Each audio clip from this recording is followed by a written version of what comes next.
Welcome, everybody. We're back. We're on to episode 3 of our rewatch. Going to do it in 6 parts, as we've kind of found that if we keep these videos to about an hour or so, we're going to get more people viewing.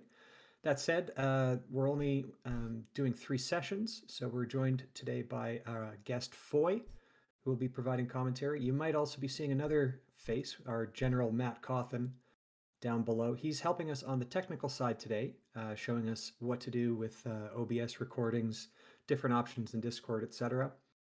But he'll be joining for parts 3 and 4 next week when we get into the middle section of this episode. Um, with that, I say our ambition today, again, kind of that 3-to-1 ratio that we never hit. It's probably more like 6-to-1. We're going to try and get to Breen Spring. So that is the shot where Matt and Rand cross the hill and they look at the town that they actually never really went into in the books. So that'll be our ending point. We've got a number of really horrible scenes to digest and get through here. And again, we're going to try and do a break midway through. I've picked a break point right when Perrin reminds Egwene that Rand is a complete and total simp. Um, but depending on how the time use goes, it might be a different part. We'll play it by ear. It could also be that we just run out of drinks and we need to stop and refuel, and that becomes the natural breaking point. So that said, I am drinking a Velvet Fog Wild Rose Brewery microbrew ale. I'm not on wine today because it is pretty early where I am. Pips, what are you drinking? I am drinking an old fashioned.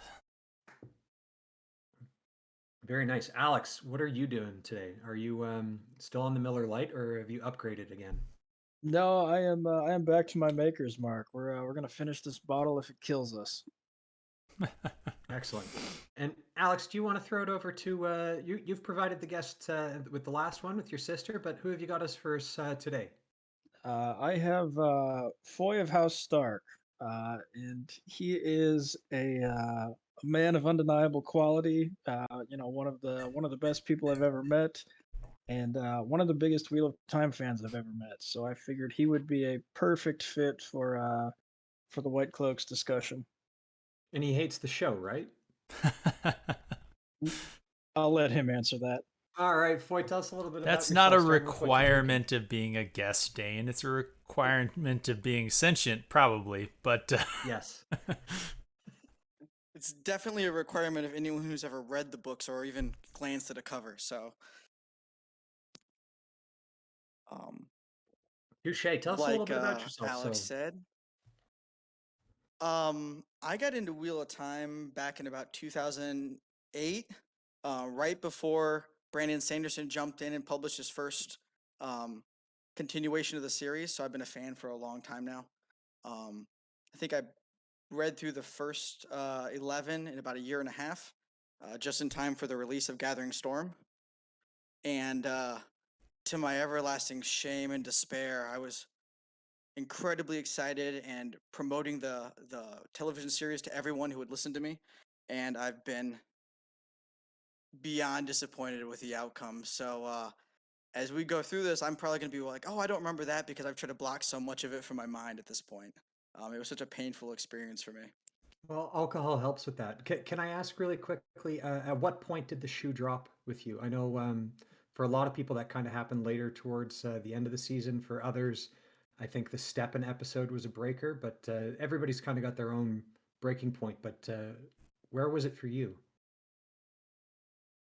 Well, if you ask Alex, he'll tell you I'm one of those people that perpetually holds out hope until the end of a show, thinking it's gonna get better, it's gonna get better. They can fix this, they can bring it around. And I know with this show, there were so many opportunities where I'm like, okay, if they take a turn here, they can bring it back to the book, redirect it in a different way that'll kind of recollect the story. I think even I gave up hope. The step in episode was definitely one of the most painful parts. I was it the second to last episode when they're going through the ways and episode 7, yeah. just visually, just yeah, that was. I think that's when I was watching. I remember just kind of getting the end of that and just staring at the screen, being like, "Really, this is, Or when they in turned my Match and Shin opinion, into should a be mean something for." girl? It sounds like you had a Yeah, pretty exactly. similar It just, experience it than me. just, it just did not. Nothing they did worked. Sounds like you did it about the same Yeah, way I did. I think that's I Well, you know what? This is a new go ahead. perspective because we've had several guests on that kind of hated this from the beginning. I know we were kind of given old timey white cloaks, and most kind of old timey white cloaks were kind of were very skeptical about the show to kind of start out with, and we're obviously reading Sneed's reviews who pointed out a lot of the faults in the early episodes.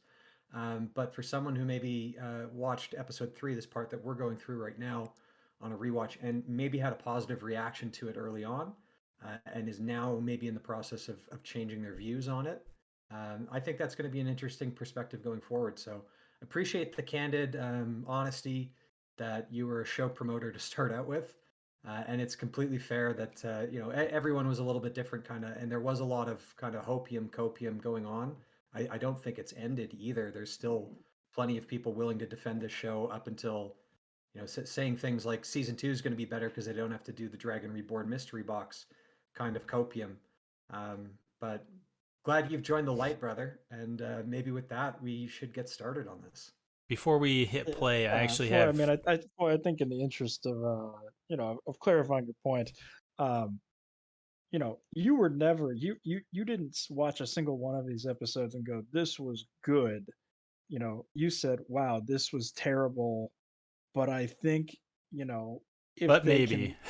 Yes, but maybe. So it's not that you were ever sort of on board with this even from the beginning. It was always just Yes. a situation of, just No, telling yourself it'll there be was okay. no point from the. Yeah, I kept thinking there's no way it can be this bad. I mean, we've been through some terrible book to movie adaptations over the past 10 years or so, and I didn't think they could really top some of the ones they'd done until this came along. This is definitely the crowning achievement in bad screenwriting and conversion. So yeah, I held out hope, but was never falsely Okay. held out hope for sure. Yeah. Thanks for clarifying that, and I'm sorry if I misconstrued your position, but you, it's not that you were ever a show promoter at any point once it started airing. It was more you had a lot of hopium. So I'd like to add just a couple I had to things. make a lot of very public and very personal apologies to coworkers. Once I watched the first 3 episodes when they dropped, I had to go back to work the next Monday with my head hanging low and be like, "I'm sorry, I led you wrong. I hope you didn't spend any of your weekend watching this travesty." Oh. So yeah, once the first really 2 or 3 minutes dropped, my opinion changed drastically. All right. I just want to say same thing. Didn't mean to make it sound like I enjoyed any of the show, but also I want to say thank you for actually bringing something up. You actually just made me realize that I've actually been reading the series for longer than I thought. I had pegged my time of starting reading at somewhere around like 2007 ish. But when you said when you started reading, it made me do a quick Google search and look at when Knife of Dreams came out, which is apparently 2005. And that made me realize that I actually started reading the series probably closer to about 2000, which, interesting to just me. I guess the recollection changes over time. I feel like the aughts barely existed when I think about the time of my life. And the other thing I was going to say, as we're playing through this, we have Matt running the video playback today. He should skip through the cinematic opener. We watched that on episode 2. We're only going to subject our audience to that once. So when that starts, we should skip ahead. And it's not an oversight. It's intentional. Our livers can only handle so much. Yeah, and I timed out these episodes with that in mind. So we are going to be losing 80 seconds of playback because we don't want to see that flaming weave again. We're losing 80 seconds, but we're gaining so much liver function. We're gaining 6 times 80 seconds and stuff that we don't have to talk about on the show. All right. All right. Matt, my lord Matt, can you start us on this? Not a lord. Terrible. No, not a bloody lord. So this is Nynaeve, who is supposed. This is the first fake death. She's not dead. It's also the best braid tug we see in the entire show. Oh yeah, that's a classy braid tug. She doesn't look that beaten or bruised. It looks mostly like makeup. I also like that Trolloc is walking with a stake, right? Or like a staff. That Trolloc had a staff for some reason. Walking on stilts is hard, so he's probably walking on stilts with dragging somebody really required the staff, I suppose. All right, can we pause it here? Because I think we want to have a little bit of a Trolloc discussion before it gets a little too gross. Somebody was bringing this up in our Discord, but I'll throw it over to you guys first. Are Trollocs mindless animals that No, savagely decide to go eat other people's intestines? no. Pips? No. Trollocs Or are sorry, Foy? bloodthirsty and they are animalistic when compared to people. But the idea that a Trolloc would be so just, I don't know, wild that it's going to go eat one of its compatriots instead of the nice tasty human that it just grabbed. I mean, like, it went to the sort of wine spring inn, grab and go, grabbed up a nice tasty snack, and then is going to come back and be like, oh, that has blood on it. I can't help myself. Silly. Sorry, I'm just typing something. We got a bit of a chat going on, but I'm not seeing that pop up on my screen. Sorry. What are your thoughts on the Trolloc animal discussion? I'm just going to, like, they have written I think they language. were trying to copy the Lord of the Rings scene, to be perfectly honest with you. Oh yeah, this was But I mean, 100% we read written. plenty of times in the books where you read a time in the book where the Trollocs pretend to be puppets in this parade through town. So anyone who's read the books knows that, yeah, while they're bloodthirsty and crazy, they're very capable of following orders and kind of completing an objective. They don't just wander off like a rabid dog or a boar or something like that, And despite their physical appearance. they're It was relatively just smart. it was just trying to portray them. Yeah, I think they describe them as cunning quite often as the series goes on. Just They their do. ability to kind of be cruel and see the best way to hurt somebody. They do, and it should be noted that in Eye of the World, it's actually established that they're not just bloodthirsty; that they are thinking. So if you think of the first time, leading into Shadar Logoth, the thing that we didn't see in the show here, the Trollocs that they have to fight their way through, and Moraine, just goes freaking ham on, that we miss seeing a strong woman for some reason. They're using catch poles to try and bring Matt, Rand, and Perrin down to capture them, but they're trying to kill Moraine, Lan, and the women. So they're actually smart enough to recognize these are our three targets. Don't kill them. We're supposed to capture them. So the idea that they're mindless is silly, in my opinion. Yeah, and I think Foy, you were about to get into this, but I think this is just very clearly them trying to jack the Merry and Pippin or Akai Yeah, meets back on the menu boys scene. just like they stole the Game of Thrones body parts, making a sort of symbol on the ground with the goat scene. Yeah, but Yep. but even at the end of the day, even if we accept that this is a mindless Trolloc and he spots a wounded animal, are you telling me he'd rather go eat, like, do something cannibalistic than take out the chick that he's dragging around by the braid? Like, The it doesn't plot even the make plot it needed doesn't even make. Yeah, I know the plot needs it, but it doesn't necessarily make sense that this Trolloc would drag Nynaeve all the way to within a short jaunt of her hidden pool. mm. Um, just to then stumble across another wounded Trolloc and then decide, hey, that's Nargo. I'm gonna go eat him instead because he looks tastier. Like, I don't know. That some people like Well, this opening scene, Trollocs but only got 5 minutes of screen time. They better hurry up and show their cruel. All right. Well, I think we've and staked out our position. You guys can comment in the comment section and tell us if you think we're wrong and why. yeah, and with all this, it's just like, yeah. I thought the Trollocs were scarier when you didn't see them that much, but Yes. we've already gone kind of at length at how they really use the Trolloc stuff, the grimdark stuff. But I mean, this whole Nynaeve getting captured and then she shows up again, it's a fake death. It's not needed. You actually robbed stronger scenes from Nynaeve where she's Yes. actually in the village and doing triage. Yep. We spoke at very long length about that and that being a very In the episode powerful one role recap. with women and a responsibility that most people actually don't want. So you're robbing Nynaeve of those types of moments just to give her a Navy SEAL scene coming up. So let's continue with the playback and let's rip into this some more. While we continue to playback, I will say good job on the production company. That's the only dirty face or dirty character we see in the entire show. It's not going to last very long, but pulling out the intestines. Yeah. just getting in there. Oh God! Like, apparently and now, he's so interested in the hot meal he's got there that he's willing to let her run away, but then not well, interested enough that he has to go chase her down. because there he is chasing her down again. So he was so interested that he left her and had his meal, but then And now, immediately forgot about his meal. It's weird.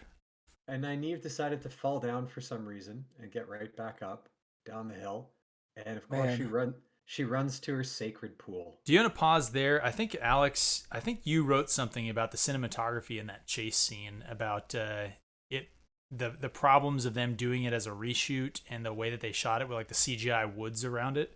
Was that you, or am I thinking of somebody else? I don't think that was me. I don't think I actually got this far in the deep dive.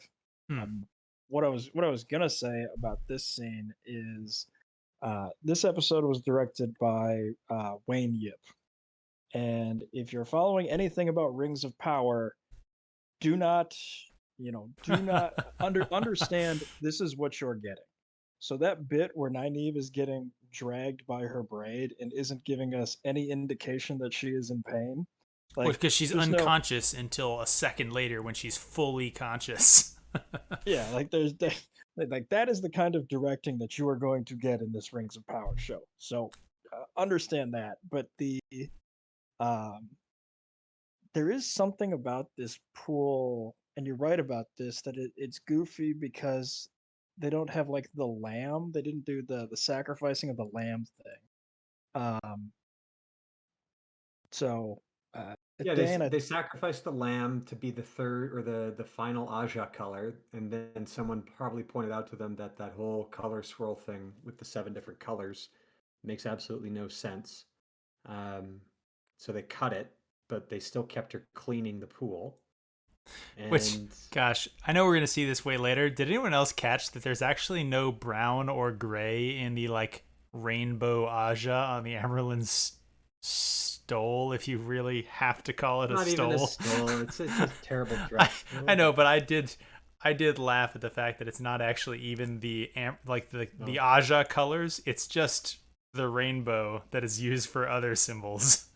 that's uh, what's so funny about that one is they did it to match the pride flag, and then between the production of the show and the release of the show, the pride flag changed Changed to include to brown and include black. the brown. Yes. Okay, we have to keep our uh, comments limited to the ge- episode we're uh, watching, but General it's gonna Matt be made a good cut. General, we got a side chat going on. So this is the first time. For those who are watching this later, we are announcing these things now on our Discord, and we're gonna film these things in our White Cloak studio. You can watch along with us, but you can also chat to us. We're not going to put the chat up on the screen, obviously, because it might start distracting us too much. But I am monitoring the chat, so if you guys have things that you want to say as these things are going down, and even if you aren't our guest reviewer, if you do something particularly good, maybe you might influence me to steal your comment as my own witty insight. But that said, this one's actually coming from Matt, who is helping us on the technical side today. But Alex, you were saying that Nynaeve wasn't reacting to the braid tugging, but that's probably because she built up an immunity to braid tugging over the years, right? But well, we wouldn't know that from the Only show. book Nynaeve. only Yeah. book. That's a very good point. So I'm It gonna. goes to a comment that I've made before that apparently the show, so fans of the show, dark fans as we call them, Yeah. dark fans always bring up how look at this weird thing from the show. I'm going to misapply it and use it poorly and out of context to justify what's happening in the show. So the show apparently was marketed to an audience that hasn't necessarily read the books, but only makes sense to an audience that has read the books. And then the audience that have read the books hate the show. Dark fans or rafists. That's another one. Oh man. All right, let's Okay. let's keep going. Moving. This is going to be a So 3-hour review. yes. Why are Trollocs screeching? Gosh, this is not a bird-headed Trolloc. Now it's snarling though. It's fine. Wouldn't it be more clever if Nynaeve didn't hide in the water? Like, Like went Obviously, up through she's gonna that hide in the. very, very human-sized hole that the light is coming down in from. I do like so. Why she's not even underwater yet? How is she hiding? The Trolloc is 7 feet tall. It can't see her over the edge of the rock.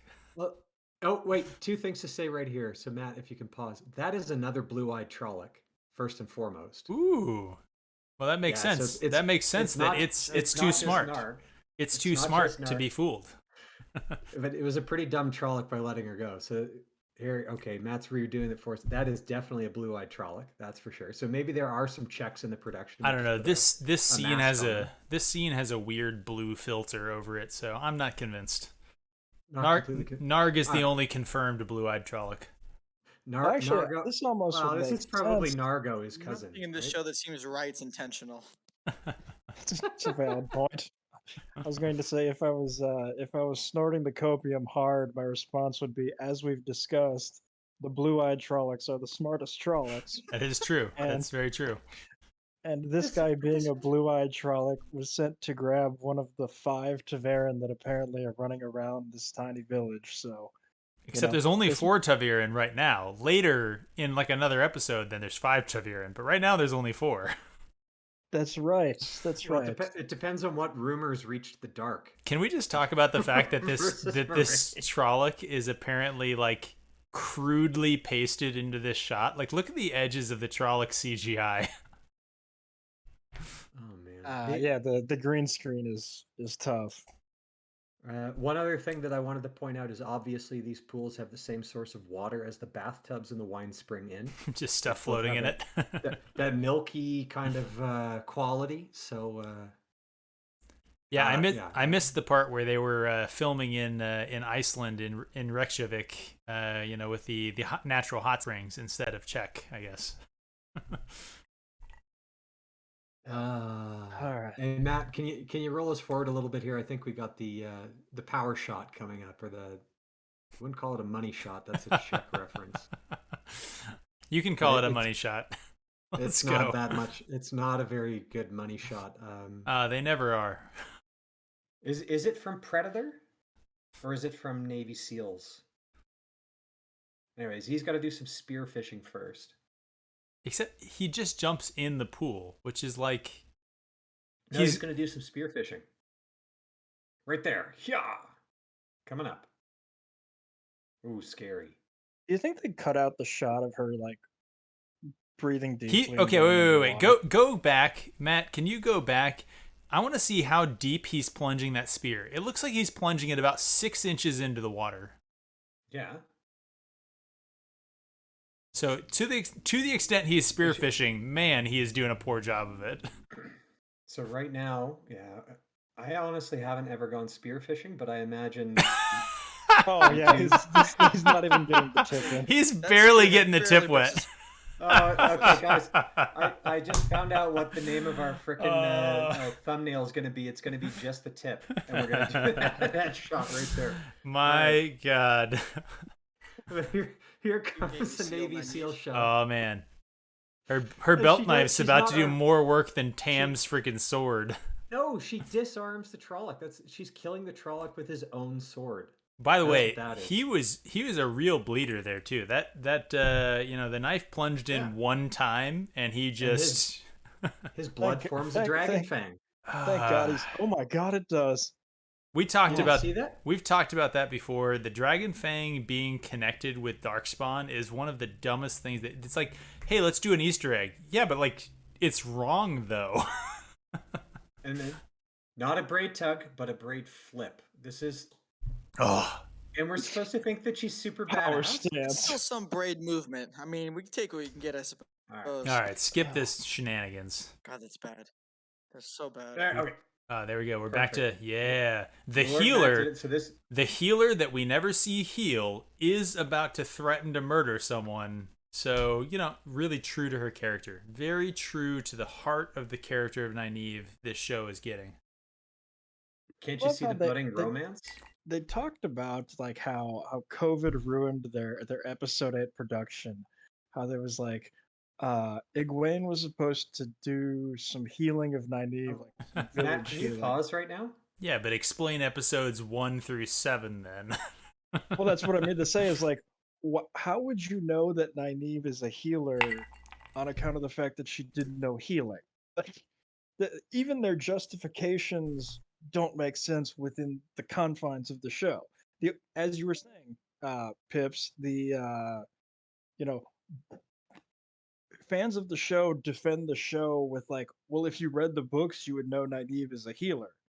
Like, okay, Yes. but you never showed me that. You instead showed me Navy SEAL power We stance. actually show the opposite of that. I mean, the idea that she's a healer, like we know that she's the wisdom. It's never really established what the wisdom is. Like honestly, the show establishes the wisdom might as well just be the equivalent of the mayor, the head of the village council.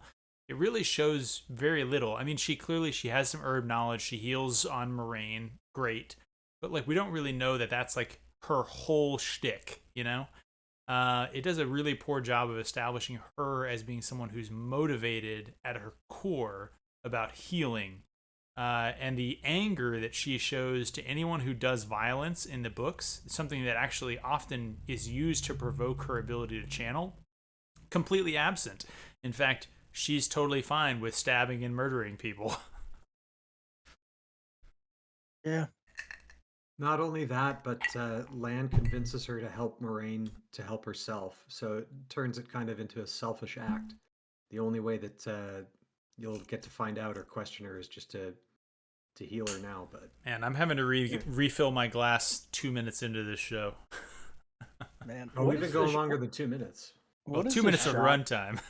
Okay, that's fair. What does this shot tell you about like Lan here? Like, well, it tells us he that looks Aldib so is still sad. not here. Remember that was brought up at the last part of the episode too. Where is Aldib? It also tells us Lan is about as tall as Nynaeve. Yes. Yeah, Like, straight across with a knife hand there. Yeah. Oh my, 6'2". All right. Strangely visible for someone supposed to have a cloak that blends into the forest. Oh, we went through that. Cloak in the forest, pajamas. Okay. Like, it gets worse every episode. I completely disagree with the Dark fans' argument that it would have been too expensive to do the watercloaks. I mean, they were able to do it in Lord of the Rings, the Peter Jackson movies, with whatever 2000s technology. It would be fairly easy now, or you could just choose different colored cloaks for different shots, and that would sort of subtly reinforce the idea that the cloak changes colors to match its surroundings. But yes, it is still a green screen that he's wearing on his back. It just could be something that subtly shifts and changes color depending on the environment. So there are multiple things that they can do with it. But anyways, I will say that it's the importance of a warder in this show is not to be a warder. The importance of a warder in this show is to carry around Moraine's stuff. They're functionally servant. Lan is Moraine's emotional support animal. Yeah, so I mean, how would you know which warder is which Aes Sedai's, emotional support animal if they didn't wear cloaks of a matching color? That's actually a thing. If you watch the later episodes, the green Aja wear green cloaks. Like, thank God we never get to see like a yellow Aja warder because it'd be rough. Oh man. Yeah, it's a good thing that the Reds don't have warders, I suppose, because someone walking around in a red cloak would just be offensive as a warder. Oh, yeah, he'd look like fucking Vincent from Final Fantasy. It'd be Valen Luca, the warder. Oh God, yeah. Matt, can you run us a little bit forward? The calf. If we run forward now, we get to see Nynaeve go incredibly violent. It's true. The downside of having Matt sort of off camera running this is he's not as active as pushing us forward through these scenes. This is going to be like a 5-hour recap. She's a healer. Matt is completely allowed to just start running the playback if he thinks that we're going too long and beating a dead horse. For sure. And first of all, you shouldn't beat live or dead horses. Wow. So wait, we just watched Nynaeve try and kill. Yeah. Yes. A man that she was holding hostage. And she's apparently in love with in about Ooh. 30 more seconds. Well, that type of flip and inconsistency among the characters, that's kind of normal. But now she tried to straight up shank Lamb, and then when it didn't work and she got grabbed, she's literally biting him. Although that actually kind of makes Like- sense in like a weird sort of logic where like she hated him and wanted to kill him, and then he asserted his toxic masculinity and turned And then into she fell for turned him? into a bad guy, a bad boy, and now she's like, oh, I can't resist the bad boy. Right? Because again, this is the worst feminist production of all time. Exactly. Did we doesn't make actually her look get good. an explanation for what she was doing here? Like, No. what? No. So, like, The there only wasn't even, explanation we like, get, the only explanation we get is that Moraine has a tell.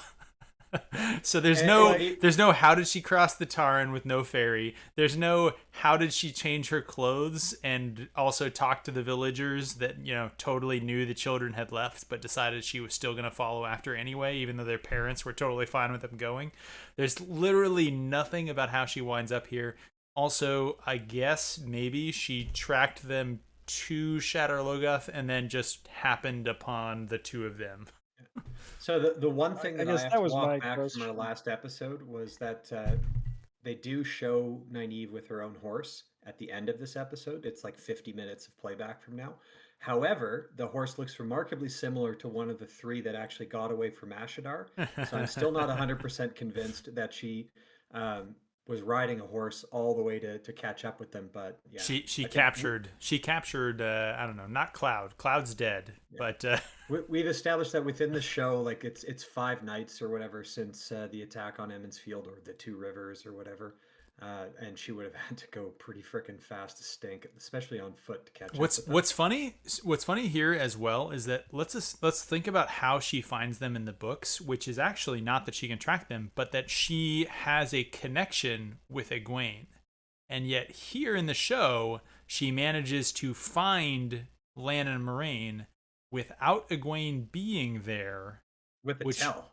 with a tell, right? So they actually had an in-world explanation of how she was able to track them to the specific inn they were in Barrelon, and instead now we just have this generic, like, I can find anyone in the woods. But it all comes together, right? Because when we get the breakbone or bonitis story in the later episode, it was Egwene healing herself. Yeah. But yeah. Okay. I guess my question was. Let's save the track. Yeah, okay, good. On it. Matt is Matt's making us wrap it up. Yeah, but he's going a little faster. Man, But honestly, it's to gonna be be fair, like 6 miles from where they're at. Like, this is faster than normal playback, but it kind of makes sense because nothing's going on. This is pretty terrible. That city though, so we get a good shot of Shadar Logoth from on high. It does have like a 150-foot wall that rings it completely. And it's taller than any other building in the city. So it's a flood risk like you wouldn't believe, right? Because if that river ever kind of swelled a little bit. Stop. Matt, you Can we gotta go? stop. Can we go back? Now this is going a little bit too quick. Like I'd say prompt us to go. Well, not all the way back. Yeah. Can we put this back on regular speed, or is that not something we can do? Yeah, we can go back on regular speed. We should All be right. able to. So let's. You know how we talked about how Rand I don't think I caught literally that is last just time. the absolute worst when it comes to simping for Egwene. Yep. Actually, I'm sorry. Before you do that, I have something to do with this specific frame, and I don't want to miss it. Look at the shoreline in relation to the wall.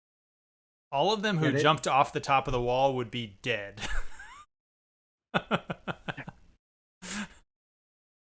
That's all I gotta say.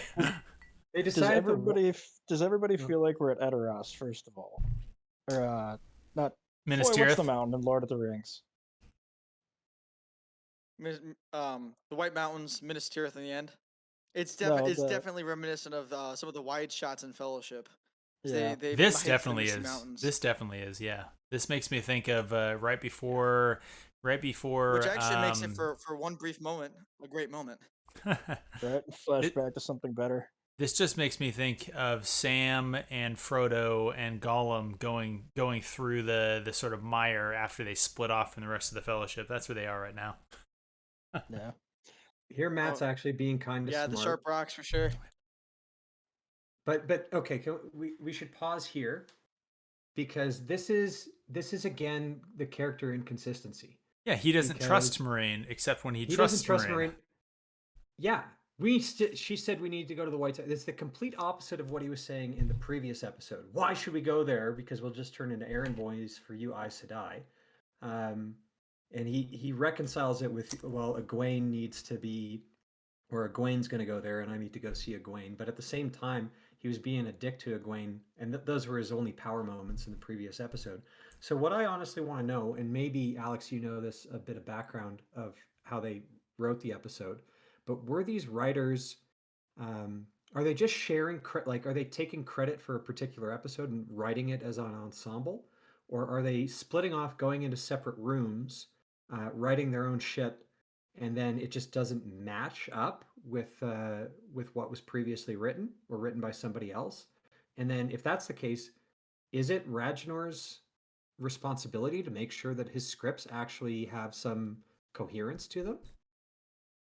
Yeah, so the general concepting would be, um, the Judkins would sort of do sort of like a main outline for the production.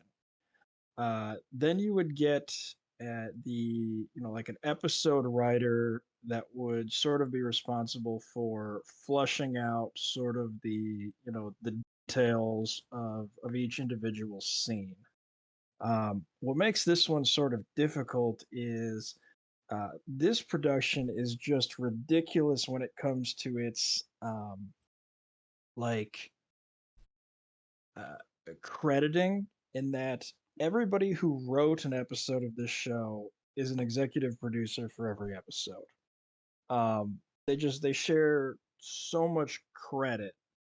Um, so I believe it's which of the women is it who is the story editor? Um, Celine Song is the one I believe is Judkin's sort of backup. Um, I don't know if that answers your question. So it'd be sort of Judkins would do the sort of the full overarching song, if I'm correct in that recollection, would sort of help, and then the episode writers, who I think in this one are the Clarksons, uh, write the sort of the dialogue and everything. It's Yeah, still so the the showrunner's questions, job, though, yeah, to make sure that consistency across the season happens. I think for sure, though, right? Yeah, absolutely. And there is, and I forget the woman's name, but there's actually, like, I think in this production there were three of them, um, that they're basically just literally employed to be nothing but um, consistency catchers. All right, so those people took I get fired. something like the wig budget, just put it in their pocket, and then just sort of like hit up the bars in the Czech Republic. Is that kind of the takeaway? I strongly suspect they were probably work from home, so that hit up the bars in LA was probably the exact scenario. Well, the bars in But LA were yeah, closed, so they would have had to have gone. that's true. They were probably day drinking at home, which might actually explain a lot of this. It just hammered. That's what we're doing. I actually love this scene from like a dialogue standpoint because it just hammers home exactly what Rand's role in this production is.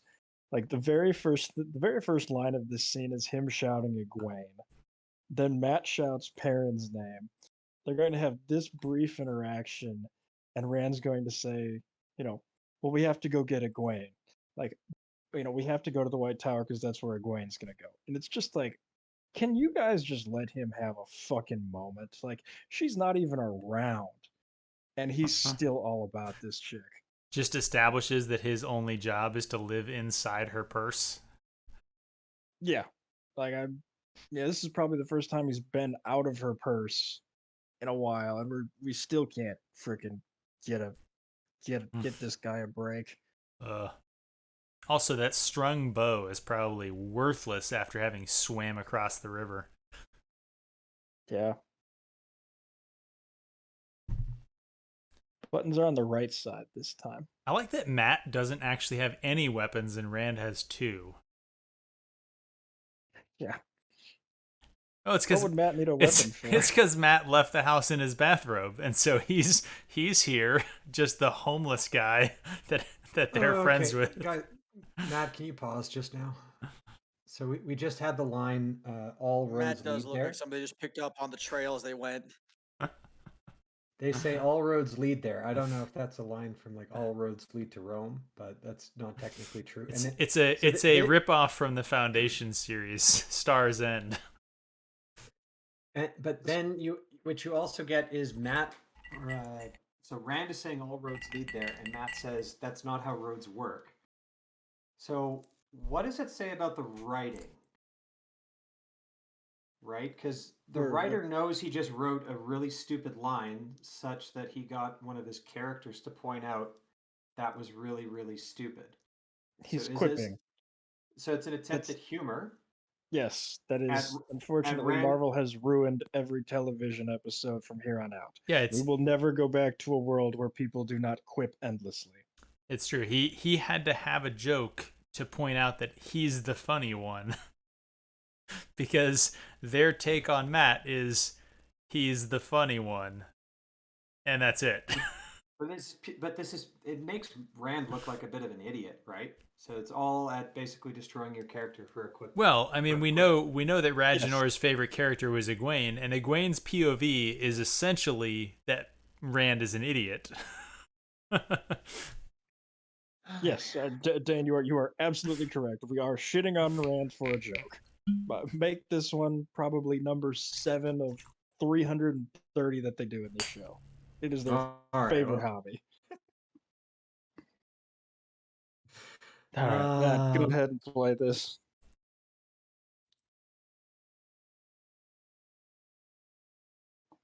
Man,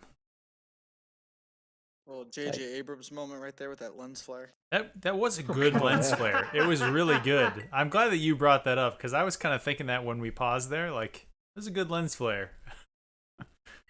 I wonder how much of their budget went into that lens flare.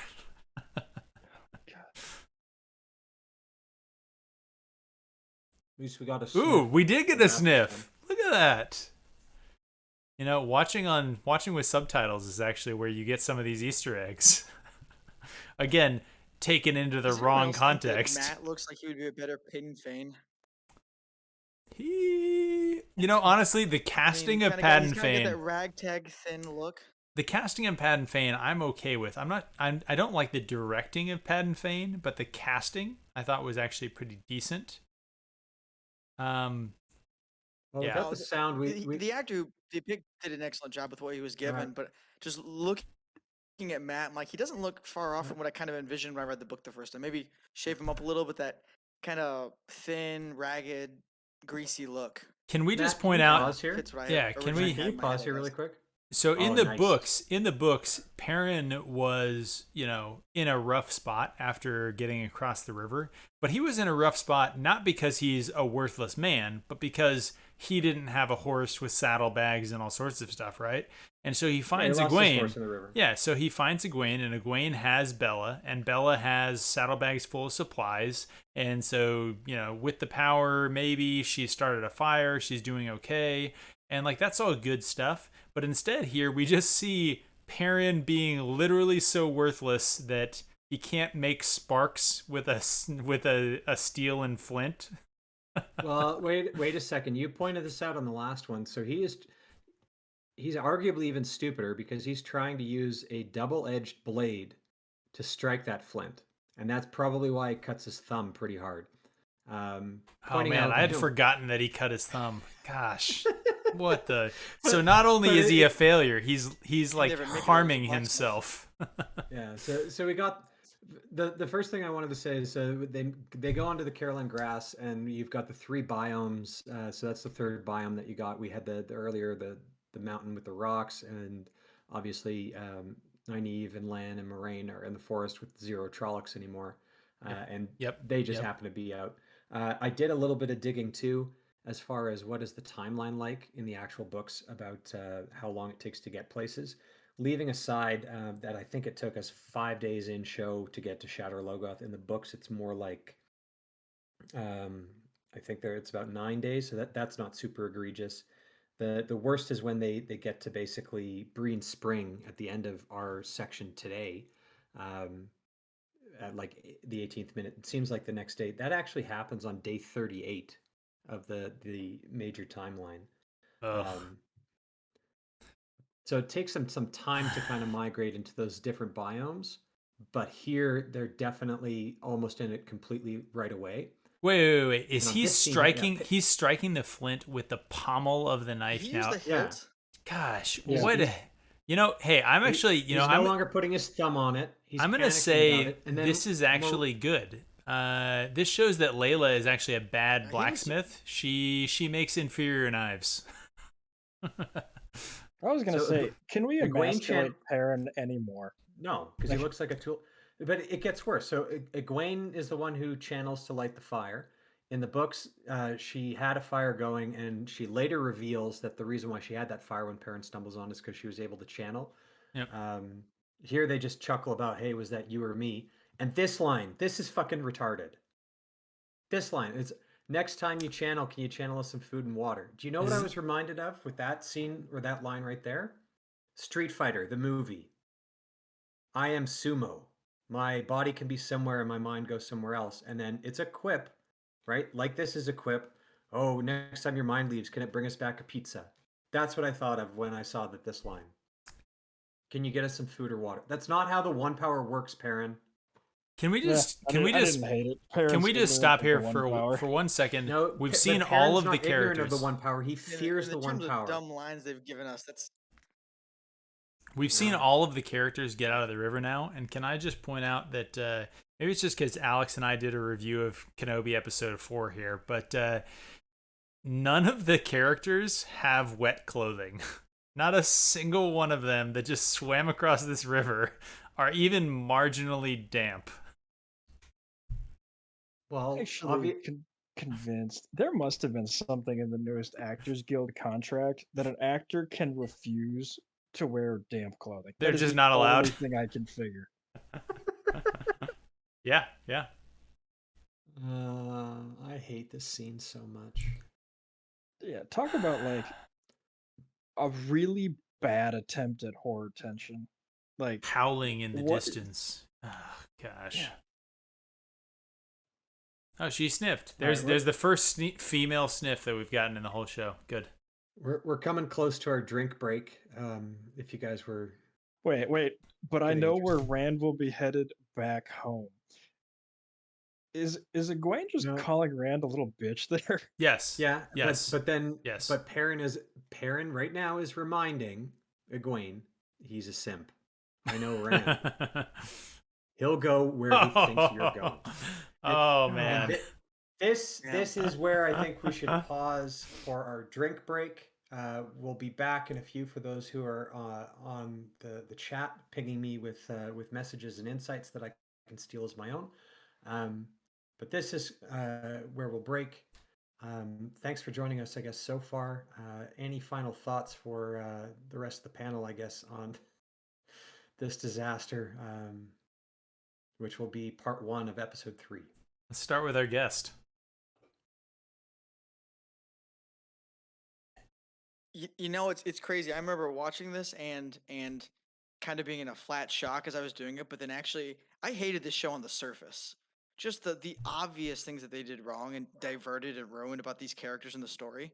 But then in the last 45 to 58 minutes, it is painful how many of the smaller details they were, whether it's just the tip of that spear going in the water or yeah, the was apparently a minute requirement, every minute requirement to point out that Rand is simping hard. It's just, wow, there was so much more to hate here than I first thought. Boy, you don't sound like you're drinking enough. Well, No, I that Captain Coke had way too much Coke in it. I'm gonna fix that at this break here. You gotta up your game there. That's a soft drink, I right? wish I'd gone back and rewatched these. You're hanging with the WhiteCloaks now. There you Your go. liver needs to be getting punished. Well, yeah, you got Well, I'm about sorry. Apparently, this.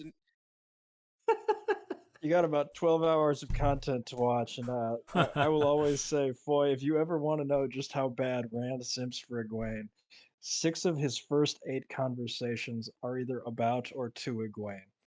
We really do need to do a reverse Bechdel test video. That's I'd rough. be down. Alex, closing I thoughts? remember thinking in the books Rand went hard, but this is ridiculous. Closing thoughts. I don't know what's more ridiculous. I guess let's start with her earrings. Like, why are you still wearing earrings? Like, every single one of her clothes is from Abercrombie and Fitch. Nice. Just Do you the think Perrin's production abs are value. from Abercrombie and Fitch, or do you think he's a bit pudgy? I don't know. Marcus Rutherford's actually an in shape, good looking dude. Like when they're not fucking him over. I don't know. When is that exactly? But it doesn't happen in this show. I'm off talking, camera, like in real life. Oh, okay, I get it. When he's cashing the paychecks. Yeah, on his way to the bank. Oh my god. I don't know. Fuck this show. That's my takeaway. All right, yours is the Somebody wear this coat she's wearing. yeah. So right. Alex has FTS. Fuck this show. Our tagline. I have the obligatory walk in the light, and we'll see you guys again shortly. Yeah. Get your drinks, boys.